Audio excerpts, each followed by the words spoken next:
नमस्ते दोस्तों, एक पारिवारिक कहानी खरीदी हुई दुल्हन। आइए सुनते हैं। चूल्हे पर रखे गर्म तवे से जैसे ही ओमवती ने रोटी को पलटने की कोशिश की, उसके मुंह से दर्द भरी सिसकारी निकली। उंगलियां रोटी के बजाय तवे से छू गई थी। ओमवती ने जल्दी से उंगलियों को पानी में डुबोकर जलन कम करने की कोशिश की। इतने में तवे पर रोटी भी जल गई। बेबस ओमवती ने गुस्से में अपनी लाठी उठाई और चूल्हे को छोड़कर आंगन में बिछी चारपाई पर पसर गई। ओमवती की उम्र भी 55-56 वर्ष के करीब थी। उसका पति जयपाल एक छोटा किसान था। आर्थिक तंगी होने की वजह से वो परिवार चलाने के लिए मजदूरी भी किया करता था। दुर्भाग्यवश 15 साल पहले मिट्टी से भरी ट्राली में दबने से जयपाल की मौत हो गई थी। अब घर की जिम्मेदारी 20 बरस के बेटे सुंदर पर आ गई। 1.25 एकड़ जमीन और मजदूरी करके माँ और 3 बहनों का भरण पोषण किया। तीनों बहनों की शादी करने में वो जमीन भी जाती रही। जिम्मेदारियों को निभाते निभाते सुंदर कब 34 वर्ष का हो गया, पता ही नहीं चला। ओमवती ने नाते रिश्तेदारों में सुंदर के रिश्ते की बात चलाई, मगर उम्र और गरीबी को देखकर सबने कन्नी काट ली। समाज वाले कहने लगे, भाई जमीन तो है नहीं, उम्र भी 35 की होने को है, ऐसे में कौन देगा अपनी बेटी। ओमवती को आंखों से दिखना कम हो गया था और हाथ पैर भी कब तक साथ देते। ओमवती अपनी उंगलियों के पोरों को सहलाते हुए फिर से उठी और लाठी के सहारे चलकर चूल्हे के पास बैठ गई। वो बड़बड़ाई, कमबख्त मौत भी नहीं आती, रोज रोज मरने से अच्छा है एक ही दिन मर जाऊं।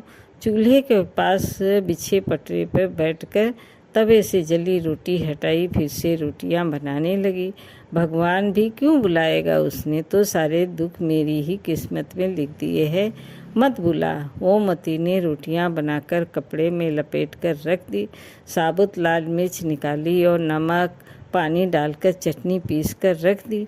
फिर खाट पर लेट गई। सुंदर कंधे पर फावड़ा लिए घर पहुंचा। ओमवती अभी किस्मत को कोस ही रही थी कि सुंदर मुस्कुराकर माँ के पास पहुंचा। क्या माँ आज भी भगवान जी से शिकायत कर रही हो? हाँ, कर रही हूँ शिकायत। सुंदर समझ गया। माँ की उंगलियों के पोरों में छाले उभर आए थे। देखकर सुंदर बहुत दुखी हुआ। कहने लगा, माँ कितनी बार कहा है रोटियां मैं बना दिया करूँगा, कितना वक्त लगता है, थोड़ी सी रोटियों में जला ली ना अपनी उंगलियां। ओमवती सुबकने लगी। माँ को दुखी देख सुंदर भी रोने लगा। सुंदर बोला, माँ गलती भगवान की नहीं, मैं ही नालायक निकला। कोई मेरे रिश्ते के लिए तैयार नहीं है। अगर आज कोई रोटी बनाने वाली होती तो तुम्हें हाथ नहीं जलाने पड़ते। मेरा बुढ़ापा तो तेरे सहारे कट जाएगा। 2-4 साल में मर जाऊंगी, पर तेरा सहारा कौन बनेगा बेटा। सुंदर ने रोटियां और चटनी की कटोरी उठाई और खाट के पास बैठकर अम्मा को खाना खिलाने लगा। बीच बीच में एक हाथ से अम्मा को पानी भी पिला देता। बेटे के हाथ से रोटियां खाकर ओमवती अपना सारा दुख भूल गई और हंसते हुए बोली, मेरे सुंदर जैसी औलाद तो किस्मत वालों को ही मिलती है। चटनी रोटी खाकर सुंदर फावड़ा लेकर निकल गया। ओमवती ने रोज की तरह अपनी लाठी उठाई और घर से बाहर निकली। कुछ दूरी पर बबूल का बड़ा सा पेड़ था। वहाँ पर पेड़ के नीचे औरतें घर के काम से फ्री होकर टाइम पास और हंसी मजाक के लिए जमा हो जाती थी। उनका रोज का काम कांटेदार पेड़ के नीचे चुगल पुराण को ताज़ा करना था। ओमवती को देखते ही 2 औरतों ने आगे बढ़कर ओमवती को सहारा दिया और खाट पर बिठाया और उसको सम्मान देने के लिए सभी ने उसके पैर छुए। उनमें से एक बोली, माँ जी सुंदर चला गया क्या? हाँ, रोटी खाने आया था, खाकर चला गया। दूसरी बोली, और क्या, कोई होती तो रुकता भी, माँ जी के बाहर जाने का इंतजार करता। सभी औरतें खिलखिलाकर हंस पड़ी। ओमवती ने बुरा नहीं माना। वो जानती थी जैसी भी हैं औरतें खराब नहीं हैं, साफ दिल की हैं, तभी तो उस जैसी गरीब बेबस को इज्जत देती हैं। औरतें ने ओमवती को छुपा चुप देखकर बात शुरू की। माँ जी, रोटी बेलने वाली चाहिए, एक किसी रिश्तेदार से कहिए, रिश्ते के लिए कोई गरीब हो। सबसे बोल लिया। ओमवती ने बात अधूरी छोड़ दी। माँ जी, आपका बेटा श्रवण कुंवर है, इतनी उम्र हो गई, कभी किसी की बहू बेटी को नज़र उठाकर नहीं देखा। अपने मोहल्ले में उस शांति के छोरे हरीश को देखो, कई बार तो मोहल्ले वालों से पिट चुका है। 48 बरस का है, अपनी जात वालों ने नहीं दी तो कुजात वाली को ले आया। सुना है अच्छी खासी कीमत देकर खरीदी है, बड़ी उम्र की लगती है, बाप ने ही बेच दी। तुमने कब देखा? कुएं से पानी भरने गई थी, रास्ते में देखा तो ढोल बजवाते हुए घर ले जा रहा था। अरे रघु ने ही तो जुगाड़ किया हरीश के लिए। चलो राम मिलाई जोड़ी बन गई। सभी खिलखिलाकर हंसने लगी। औरतों की बातें शरारती होने लगी थी। ओमवती उठकर लाठी टेकते हुए घर आ गई। मन में बेचैनी हो रही थी। कुछ सोच विचार करने के बाद वो घर की कच्ची कोठरी में घुसी और खुरपी से एक कोने को खोदने लगी। करीब 1.5 हाथ नीचे खड्डे से एक पोटली निकली और खड्डा भर दिया। पोटली को छप्पर में खोसकर वो खटिया पर लेट गई। सुंदर का काम से लौटकर आने का वक्त हो चुका था, मगर ओमवती ने रात की रोटियां नहीं बनाई। सुंदर पहुंचा, फावड़ा कोने में रखा और चूल्हे को उदास देखकर बोला, अम्मा आज रोटी नहीं बनाई क्या? ओमवती उठी और वो पोटली लाकर सुंदर के हाथ में थमा दी। अम्मा ये क्या है?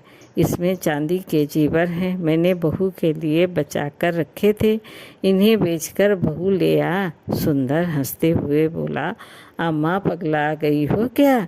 बहू कोई बाजार में बिकती है जो ले आऊं? हाँ बिकती है, उस पार मोहल्ले का हरीश लेकर आया है, आज पैसे देकर तुम भी ले आओ। अम्मा गांव में थू थू हो जाएगी, नाते रिश्तेदार सब क्या कहेंगे, सब आना जाना बंद कर देंगे। क्यों होगी थू थू? इतनी ही चिंता है नाते रिश्तेदारों को तो क्यों नहीं करा देते तुम्हारा ब्याह? किसी ने पूछा है आज तक तुमसे? मरते मरते उंगलियां जलाऊं मैं, जीते जी सुख नहीं देखा। बिना पोता पोती का मुंह देखे मरना चाहता है मुझे। ओमवती फाक फाक कर रो पड़ी। अम्मा के आंसू सुंदर से नहीं देखे गए। रुआसी आवाज़ में बोला, अम्मा रो मत, तू जैसा कहेगी वैसा ही करूँगा, तेरे सिवाय मेरा है ही कौन दुनिया में। अब चुप हो जा। सुंदर की बात सुनकर ओमवती के आंसू थम गए। वो ऐसी खुश हुई जैसे बेटे की सगाई पक्की हो गई हो, जैसे बहू आने ही वाली हो। ओमवती की खुशियों को पंख लग गए। पूरी उमंग के साथ उठी और झटपट खाना बनाया। सुबह होते ही सुंदर साइकिल लेकर बाजार गया। वापस लौटकर उसने माँ के हाथ पर 13,000 रुपये रख दिए। ओमवती ने पूछा, बस इतने ही? अम्मा चांदी का भाव हुई क्या है? सोनार ने काट कर इतने ही दिए। इतने में बहू कैसे आएगी?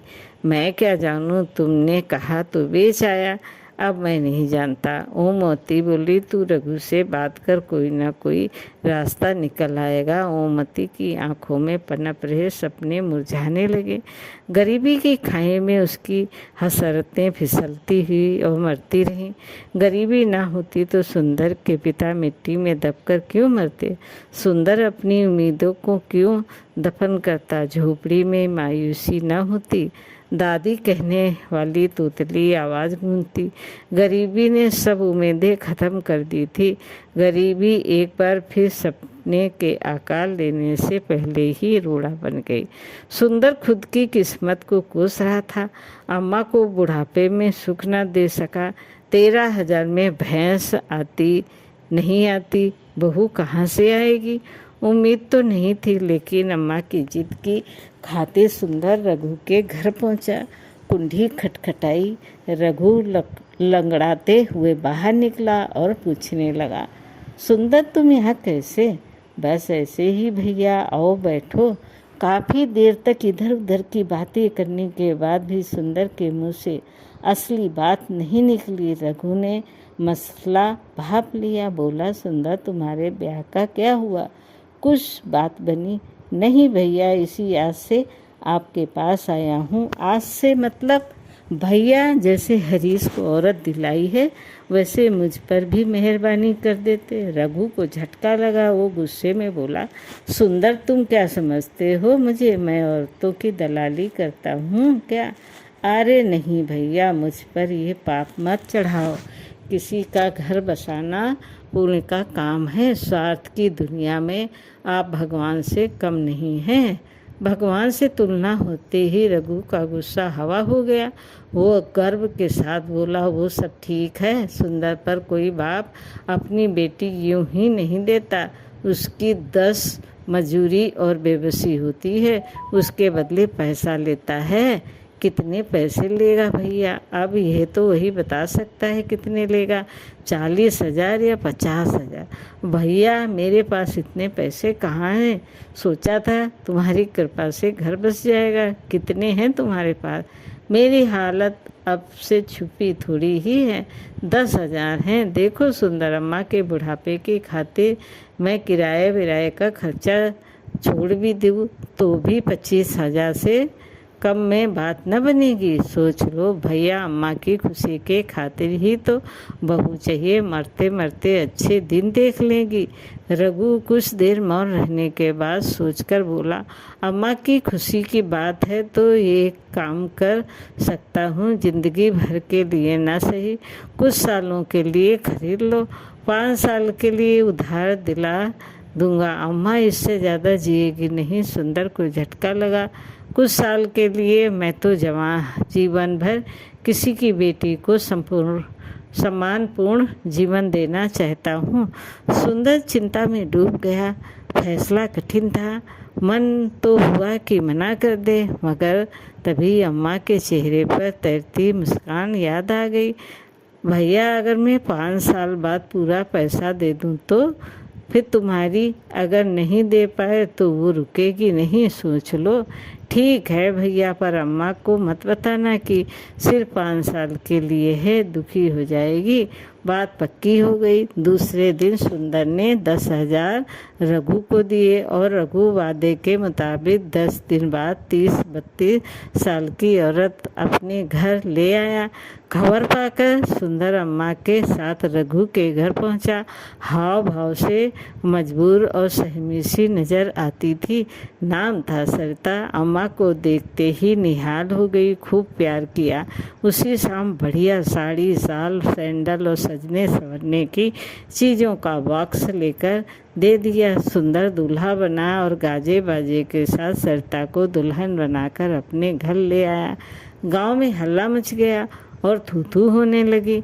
यहाँ तक कि सुंदर के गांव में बहिष्कार की भी बातें होने लगी। सबने सुंदर को कोसना शुरू कर दिया।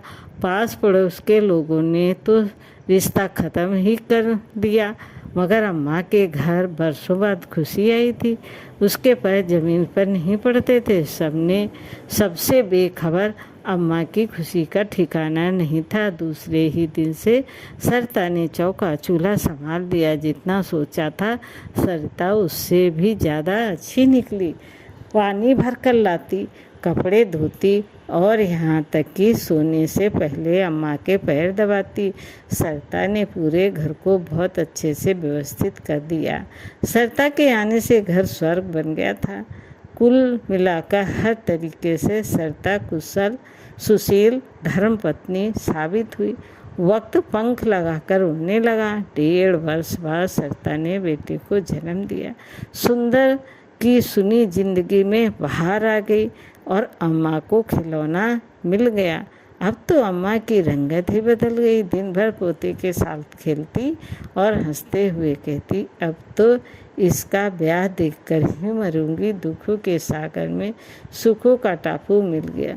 सुंदर मजदूरी से फुर्सत मिलते ही घर पहुंचता। सरिता कंधे से फावड़ा लेकर रख देती, पानी देती, प्यार से खाना खिलाती। सुंदर बुरे दिन भूल गया।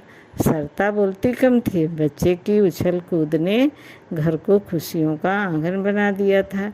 घर में प्यार और सुख की महक बस गई थी। देखते ही देखते 4 साल बीत गए। सरिता से बिछड़ने का साथ शुरू हो गया। सुंदर उदास रहने लगा। खूब मेहनत करने के बाद भी वो चंद 1000 रुपये नहीं जुटा सका। एक एक दिन बीत रहा था।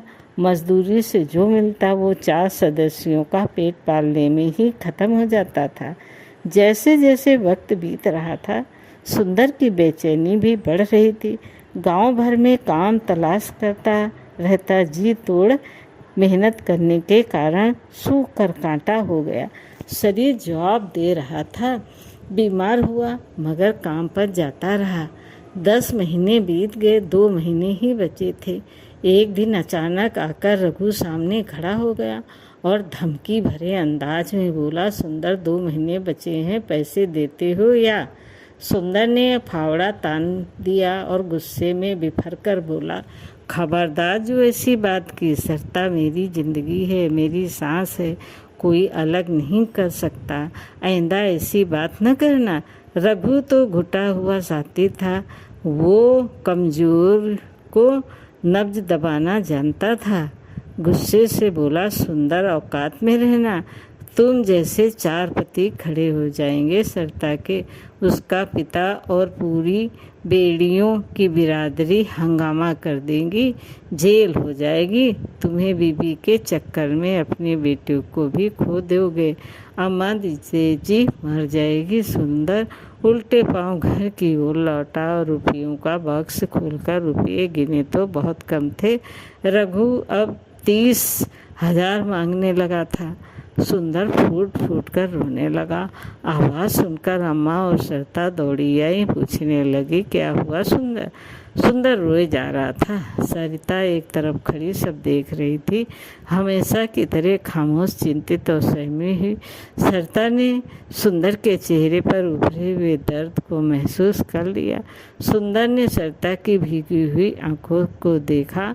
अम्मा माजरा समझ न पाई। दुख और बेचैनी में सुबह से शाम हो गई। उम्मीद की कोई किरण नजर नहीं आई। सुंदर रोते रोते सो गया। अचानक आधी रात में सोते सोते सुंदर चीखने लगा, रुक जाओ, मेरी सरिता को मत लेकर जाओ, मैं इसके बिना जिंदा नहीं रह सकता। हड़बड़ाकर सरिता उठी। अम्मा दौड़ी आई। बच्चा सहम गया। अम्मा बोली, क्या हुआ बहू, ये चीख क्यों रहा है? सरिता हमेशा की तरह खामोश, बेचैन और चिंतित। अम्मा इन सब बातों से अनजान थी, नहीं समझ सकी। अब सिर्फ 3 दिन बाकी थे। सुंदर ने किस्मत के आगे हार मान ली। उसकी हालत पागलों जैसी हो गई। बस एक टक अपनी सरिता को घूरता रहता। सरिता सुंदर से नजरें चुराकर खुद को व्यस्त रखती। बिछड़ने की वेला आ पहुंची। आज आखिरी शाम थी। सुंदर ने 3 दिन से मुंह में निवाला तक नहीं लिया था। सरिता ने अम्मा के काफ़ी देर तक पैर दबाए। बेटे को सीने से लगाकर खूब प्यार किया। बेटे को अम्मा के पास लिटाकर सुंदर के पास पहुंची और सुंदर के सीने से लग गई। दोनों के आंसू रुकने का नाम नहीं ले रहे थे। सरिता पहली दफा फूट पड़ी और दोनों हाथों से कसकर सुंदर को पकड़कर बोली, मुझे बचा लीजिए, मैं तुम्हें छोड़कर जाना नहीं चाहती, मुझे अपने बेटे और अम्मा से अलग मत होने दो। दोनों फूट फूट कर रोए। रोते रोते सुबह हो गई। पंछियों की मधुर आवाज़ फिजाओं में गूंजी। सुंदर ने सरिता का हाथ पकड़कर कहा, तुम्हें मुझसे कोई अलग नहीं कर सकता, भगवान भी नहीं। इतना कहकर सुबह 5 बजे ही बाहर निकल गया। सरिता की हालत बिल्कुल ऐसी सुहागन की थी जिसे कुछ देर में विधवा का आभास हो चुका था। उसे एहसास था कि शाम को किसी भी वक्त उसके विदाई हो जाएगी और उसे सुंदर से अलग कर दिया जाएगा। दोपहर 3 बजे सुंदर मिठाई के डब्बे के साथ घर लौटा और खुश होता हुआ बोला, सरिता अब ये उदासी छोड़ो, अब कोई तुम्हें मुझसे, मेरे बच्चे से अलग नहीं कर सकता। रघु के मुंह पर पूरी रकम मार कर आया हूँ। इतने पैसे? हाँ, अब कोई चिंता नहीं, खुद को 2 साल के लिए गिरवी रख दिया है मैंने। पहलवान चौधरी के यहाँ 32,000 में 2 साल मजदूरी करूँगा, सुंदर ने खुश होते हुए बताया। सरिता सिहर गई। ये तुमने क्या किया? घर कैसे चलेगा? वो मुझे नहीं पता। खुद को गिरवी रखने से ज़्यादा कीमती मेरे लिए तुम हो, लेकिन रोजी रोटी का इंतजाम। लंबी खामोशी के बाद सरिता पहली बार चहकी, मुस्कुराई और सुंदर के गले लग गई। बोली, तुमने मुझे नर्क में जाने से बचा लिया, मेरा आंचल खुशियों से भर दिया, औरत होने का सच्चा सुख दिया। तुमने मेरी उधार की खुशियों के लिए तुमने खुद को गिरवी रख दिया। अब तुम्हें मुक्ति दिलाने का हक मुझे दे दो। और सरिता ने सुंदर का फावड़ा अब अपने कंधे पर रख लिया। दोस्तों, कहानी कैसी लगी? लाइक करें, सब्सक्राइब करें। धन्यवाद।